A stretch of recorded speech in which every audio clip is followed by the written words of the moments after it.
ದೇಶದಲ್ಲಿ ಚಿನ್ನದ ಬೆಲೆಯಲ್ಲಿ ಮತ್ತೆ ಸ್ವಲ್ಪ ಏರಿಕೆ ಕಂಡು ಬಂದಿದೆ. ಈ ವಾರದ ಮೊದಲ 5 ದಿನಗಳಲ್ಲಿ ನಿರಂತರವಾಗಿ ಇಳಿಕೆಯಾಗಿದ್ದ ಚಿನ್ನದ ಬೆಲೆ ವಾರಾಂತ್ಯದಲ್ಲಿ ಸುಮಾರು 230 ರೂಪಾಯಿಗಳಷ್ಟು ಹೆಚ್ಚಾಗಿದೆ. ಇದರೊಂದಿಗೆ ಆಭರಣ ಚಿನ್ನದ ಬೆಲೆ 10 ಗ್ರಾಮಿಗೆ ಸುಮಾರು 1,50,000 ರೂಪಾಯಿಗೆ ತಲುಪಿದೆ. ಪ್ರಸ್ತುತ ಭಾರತದಲ್ಲಿ 10 ಗ್ರಾಂ 22 ಕ್ಯಾರೆಟ್ ಚಿನ್ನದ ಬೆಲೆ 1,50,000 ರೂಪಾಯಿ ಇದ್ದು, 24 ಕ್ಯಾರೆಟ್ ಅಪರಂಜಿ ಚಿನ್ನದ ಬೆಲೆ 1,63,640 ರೂಪಾಯಿಗೆ ಏರಿಕೆಯಾಗಿದೆ.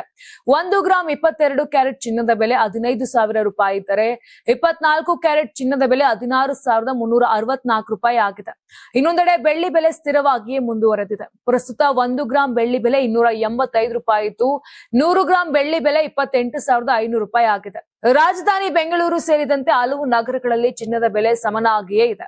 ಇನ್ನು ಬೆಂಗಳೂರಿನಲ್ಲಿ 1 ಗ್ರಾಂ 22 ಕ್ಯಾರೆಟ್ ಚಿನ್ನದ ಬೆಲೆ 15,000 ರೂಪಾಯಿ ಇದ್ರೆ ಚೆನ್ನೈನಲ್ಲಿ 15,050 ರೂಪಾಯಿ ಇದೆ. ಮುಂಬೈ, ಕೋಲ್ಕತಾ ಮತ್ತು ಕೇರಳದಲ್ಲಿ 15,000 ರೂಪಾಯಿ ಇದ್ದರೆ ದೆಹಲಿ ಮತ್ತು ಜೈಪುರ್ನಲ್ಲಿ 15,015 ರೂಪಾಯಿ ದಾಖಲಾಗಿದೆ. ಬೆಳ್ಳಿ ಬೆಲೆಯಲ್ಲಿ ಸಹ ಹೆಚ್ಚಿನ ವ್ಯತ್ಯಾಸ ಕಾಣಿಸ್ತಿಲ್ಲ. ಬೆಂಗಳೂರಿನಲ್ಲಿ 1 ಗ್ರಾಂ ಬೆಳ್ಳಿ 285 ರೂಪಾಯಿ ಇದ್ರೆ ಚೆನ್ನೈ ಮತ್ತು ಕೇರಳದಲ್ಲಿ 290 ರೂಪಾಯಿ ಇದೆ. ಮುಂಬೈ, ದೆಹಲಿ, ಕೋಲ್ಕತಾ ಸೇರಿದಂತೆ ಹೆಚ್ಚಿನ ನಗರಗಳಲ್ಲಿ ಬೆಳ್ಳಿ ಬೆಲೆ 280 ರೂಪಾಯಿಯಲ್ಲೇ ಮುಂದುವರೆದಿದೆ. ಇನ್ನು ಇಸ್ರೇಲ್ ಇರಾನ್ ಯುದ್ಧ ಮತ್ತು ತೈಲ ಬಿಕ್ಕಟ್ಟು ನಡುವೆಯೂ ಚಿನ್ನ ಮತ್ತು ಬೆಳ್ಳಿ ಬೆಲೆಯಲ್ಲಿ ಹೆಚ್ಚಿನ ಪರಿಣಾಮ ಕಂಡು ಬಂದಿಲ್ಲ ಅಂತ ಮಾರುಕಟ್ಟೆ ತಜ್ಞರು ಹೇಳುತ್ತಿದ್ದಾರೆ. ನೀವು ಸಣ್ಣ ಆಗ್ಬೇಕಲ್ವಾ? ಅದು ಒಂದು ಉತ್ತಮ ಆಹಾರದಿಂದ ಸಣ್ಣ ಆಗ್ಬೇಕಲ್ವಾ? ಪ್ರತಿದಿನ ನಮ್ಮ ಜೀನಿ ಸ್ಲಿಮ್ ನ ಯೂಸ್ ಮಾಡಿ ಯಾವುದೇ ಸೈಡ್ ಎಫೆಕ್ಟ್ ಇಲ್ದಂಗೆ ನೀವು ಸಣ್ಣ ಆಗ್ತೀರಾ.